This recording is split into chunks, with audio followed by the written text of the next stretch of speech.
Assalamualaikum warahmatullahi wabarakatuh.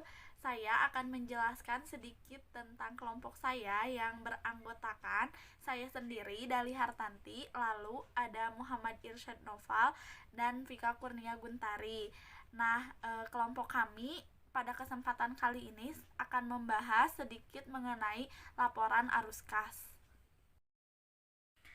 Setiap perusahaan, baik perusahaan barang maupun perusahaan jasa, selalu memiliki sistem pencatatan atau sistem akuntansi yang dapat digunakan sebagai laporan dari semua kegiatan atau operasi perusahaan.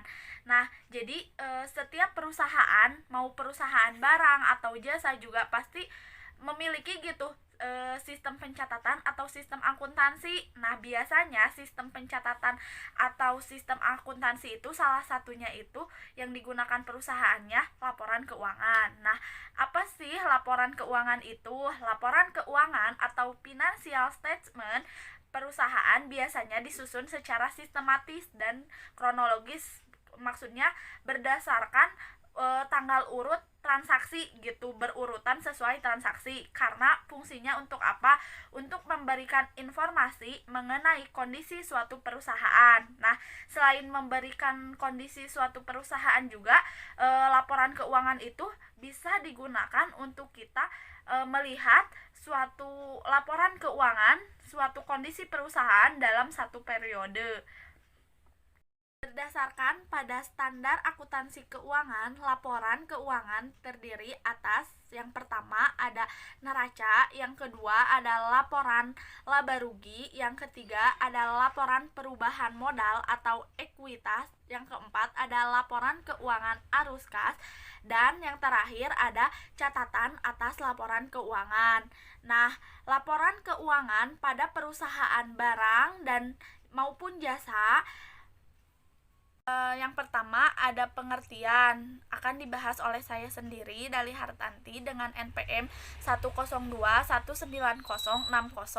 Pengertian laporan arus kas yaitu laporan keuangan yang menyajikan penerimaan dan pengeluaran kas dalam satu periode dalam suatu perusahaan. Nah, jadi laporan keuangan arus kas itu berhubungannya itu dengan penerimaan dan pengeluaran kas. Jadi pokoknya dengan kasnya biasanya hal yang biasa disajikan atau digambarkan dalam laporan keuangan arus kas biasanya meliputi jumlah kas yang diterima, seperti pendapatan tunai dan investasi tunai dari pemilik, serta jumlah kas yang dikeluarkan dari perusahaan. Nah, seperti beban-beban yang dikeluarkan, pembayaran utang, dan pengambilan FRIV. Nah, jadi kalau misalkan di dalam perusahaan itu ada pengambilan FRIV, pembayaran utang, itu tuh biasanya masuknya itu ke laporan keuangan arus kas. Dalam laporan keuangan arus kas, baik perusahaan barang maupun perusahaan jasa, ada 3 jenis bagian. Yang pertama ada kas aktivitas operasi, yang kedua ada kas aktivitas investasi, dan yang terakhir ada kas aktivitas pendanaan. Kas aktivitas operasi, contohnya itu ada pendapatan piutang, pembayaran gaji. Nah, laporan kas dari aktivitas operasi itu terdiri dari kegiatan atau operasi pada sebuah perusahaan yang secara langsung berimbas pada kas. Jadi si kegiatan-kegiatannya itu berimbas langsung pada kas, efeknya itu langsung pada kas gitu. Jadi kayak pembayaran gaji otomatis perusahaan bayar karyawan menggunakan dana dari perusahaan tersebut, otomatis kasnya berkurang gitu. Kasnya tuh pasti berkurang. Jadi unsur utamanya itu pokoknya mah imbasnya itu pada kas gitu. Yang selanjutnya itu ada kas aktivitas investasi. Itu merupakan laporan keuangan yang berkaitan dengan perolehan penjualan. Jadi perolehan penjualan itu masuknya itu jadi termasuk jenis ke aktivitas investasi. Kalau tadi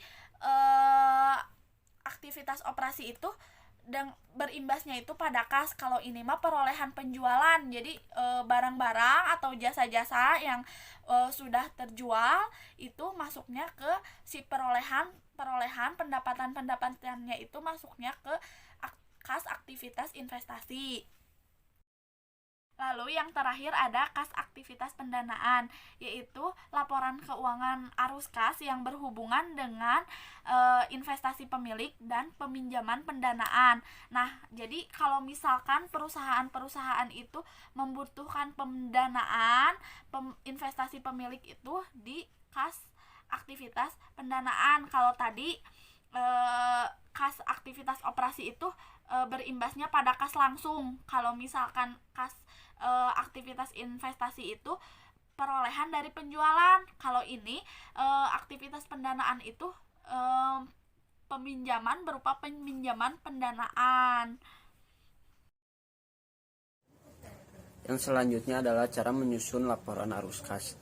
Laporan keuangan arus kas, laporan yang disusun atau dibuat setelah pembuatan neraca. Laporan ini disusun berdasarkan pada dua sumber data, yaitu data laporan laba rugi periode berjalan dan neraca periode berjalan dengan neraca periode sebelumnya.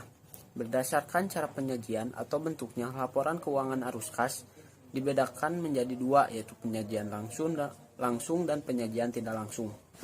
Pada penyajian langsung, arus kas yang berasal dari kegiatan operasional diperinci menjadi dua arus kas, yaitu arus kas masuk dan arus kas keluar, dan kemudian diperinci lagi dalam beberapa jenis penerimaan atau pengeluaran kas. Maka dalam penyajian tidak langsung, arus kas dari kegiatan operasional ditentukan dengan mengoreksi laba bersih yang dilaporkan pada laporan laba rugi. Selanjutnya tujuan laporan arus kas. Dari pengertian laporan keuangan arus kas, laporan keuangan arus kas memiliki pengertian sebagai laporan keuangan yang menyajikan informasi tentang penerimaan dan pengeluaran kas. Oleh sebab itu, laporan keuangan arus kas disusun dengan tujuan secara khusus untuk yang pertama, berdasarkan laporan keuangan arus kas sekarang memperkirakan arus kas pada masa depan. Yang kedua, tanpa melihat laporan keuangan arus kas sekarang, menentukan kemampuan atau ketidakmampuan perusahaan dalam membayar kewajiban perusahaan. Yang ketiga, landasan dalam pengambil keputusan guna memperbaiki kinerja perusahaan. Dan yang keempat, laporan tentang hubungan laba bersih terhadap perubahan kas perusahaan.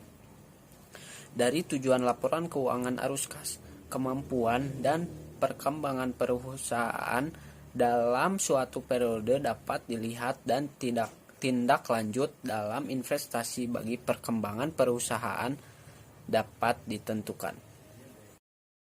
Akan menjelaskan tentang salah satu laporan arus kas. Perusahaan Surya Sejati, laporan arus kas untuk periode yang berakhir 31 Desember 2007.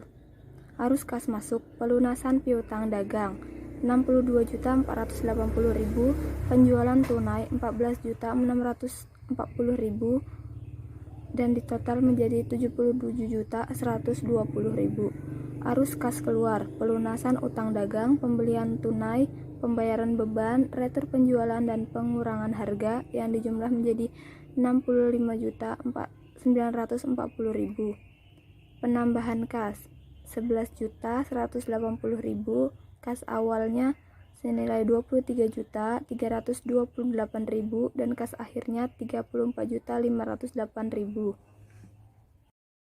Yang kedua, laporan arus kas konsolidasi. PT Cibalupang. Laporan arus kas metode tidak langsung untuk periode yang berakhir Desember tanggal 31 2013. Aktivitas operasi yang pertama, pendapatan bersih senilai 1.545.000, 2 kenaikan piutang sebesar 23.000, kenaikan utang usaha senilai 300.000, kenaikan utang karyawan 138.000, kenaikan utang pajak 644.000, keuntungan dari penjualan perlengkapan 45.000, keuntungan dari penjualan tanah 400.000, beban administrasi paten 16.000, beban depresiasi kendaraan 40.000, beban depresi gedung 25.000, kas diterima dari aktiva operasi dengan ditotal semuanya menjadi 2.240.000. Aktivitas investi penjualan perlengkapan, pembelian perlengkapan, penjualan tanah, pembelian kendaraan, pembelian gedung. Di mana kas digunakan untuk aktiva investasi dijumlah menjadi 197.000. Aktiva pendanaan 1. Pembayaran dividen 2.553.000. Penerbitan saham biasa 500.000. Kas digunakan untuk aktiva pendanaan senilai 2.053.000. Kas 1 Januari 2013 100.000. Kas digunakan senilai 10.000. Kas per 31 Desember 2013 senilai 50.000. Dan yang selanjutnya yaitu manfaat laporan arus kas.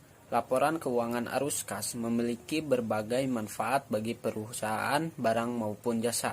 Selain bermanfaat bagi perusahaan, laporan ini juga bermanfaat bagi banyak pihak yang membutuhkan informasi dan laporan tersebut seperti para investor, kreditor, dan pihak-pihak lainnya. Manfaat pertama dari laporan arus kas yaitu informasi dalam laporan keuangan arus kas dapat memberikan informasi mengenai kemampuan entitas suatu perusahaan dalam menghasilkan arus kas di masa depan. Dari informasi laporan keuangan arus kas dapat dilihat seberapa besar kemampuan perusahaan dalam membayar dividen dan memenuhi kewajibannya, seperti membayar gaji karyawan. Dan manfaat yang terakhir yaitu dengan adanya data mengenai dana masuk dan keluar atau kas masuk dan keluar, maka laba bersih dapat diketahui sehingga keberhasilan suatu perusahaan dapat diukur dengan jelas. Kesimpulan dari laporan keuangan arus kas dapat menggambarkan masa depan atau perkembangan suatu perusahaan nantinya. Sekian pembahasan singkat tentang laporan arus kas dari kelompok kami. Mohon maaf apabila ada perkataan yang kurang dimengerti. Assalamualaikum warahmatullahi wabarakatuh.